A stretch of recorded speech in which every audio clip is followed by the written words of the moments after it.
Abay pinuri nga ni JJ Redick si LeBron James dahil sa naging impact nito kontra Sixers. Pero bago yan, pag-usapan muna natin ang naging laban ng Lakers at 76ers kanina.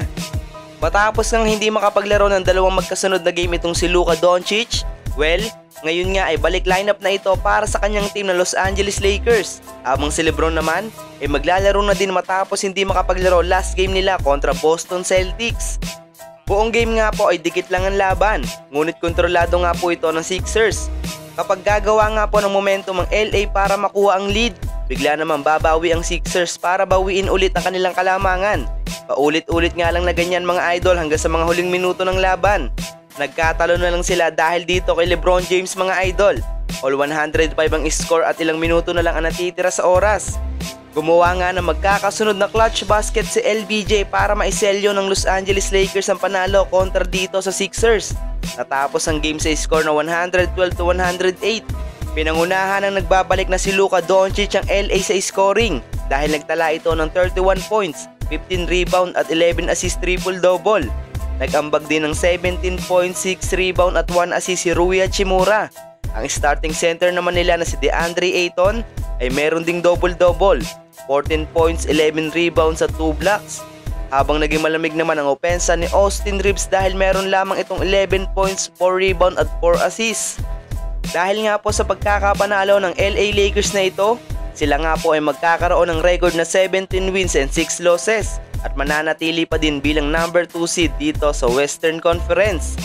Ano ba ang masasabi nyo sa pinakitang performance ng LA Lakers kanina mga idol? Habang tumungo naman tayo kay LeBron James. Kanina nga mga idol, matapos sa naging laban nila kontra 76ers, pinuri nga ng kanilang head coach na si JJ Redick si LBJ dahil siya nga lamang ang nagselyo ng panalo ng Lakers kanina.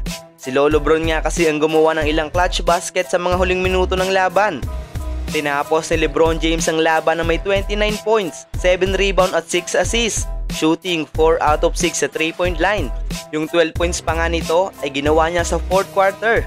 Kaya naman, hindi na napigilan pa ni JJ Redick na purihin si LBJ dahil sa mga sinabi nito sa kanilang post-game interview. Ayon nga dito, ang isa sa pinakamaganda daw na ginawa ni LeBron James ay yung pagbibigay niya ng screen sa kanyang mga teammate. Dahil sa presensya niya, nalilito yung depensa ng kalaban at nagkakaroon ng advantage yung may hawak ng bola. Nakakapwesto din daw ito ng maganda at nakakagawa pa ng play galing doon. At syempre, yung mga ginawa daw nitong basket noong mga huling minuto ng laban ay ang talagang pinakamalaking naging impact para sa kanilang team. Ayun nga po ang mga nasabi ni Coach JJ Redick patungkol dito kay LeBron James at mukhang tama naman ito mga idol dahil tinanggap na talaga ni LeBron ang pagiging off-ball player niya. Madalas nga ng puntos nito ay galing sa mga pasa ng kanyang mga teammate. Iilan nga lamang dito yung galing sa ISO plays niya. Ano ba ang masasabi nyo sa naging laro ni LBJ kanina mga idol? The King is back na talaga.